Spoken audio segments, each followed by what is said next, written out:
Welcome back to Primetime Sports Tuesday.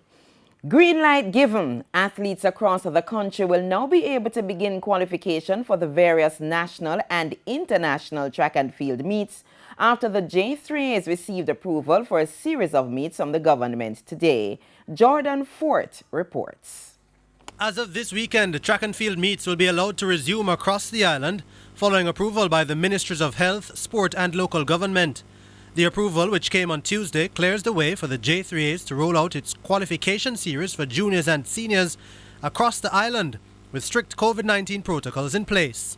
J3As President Garth Gale gave further details. We will begin with a series of 6 competitions across the length and breadth of the island. St. Elizabeth Technical High School will host sprint events, shot put, long jump, high jump, all classes, discus.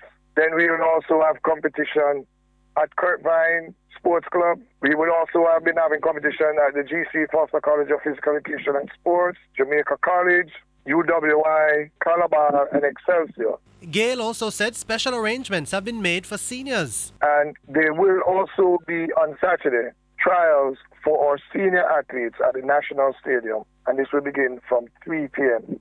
And might I quickly state that all of these events, no spectators will be permitted. In the meantime, J3A's Vice President Ian Forbes did concede that junior athletes competing at meets across the island may not be doing so on a level playing field. Some of those venues will probably have only field events.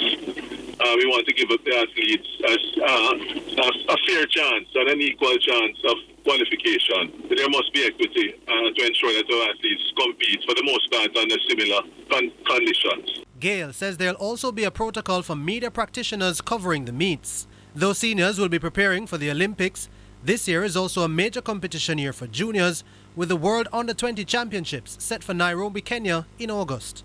Jordan Fort, TVJ Sports.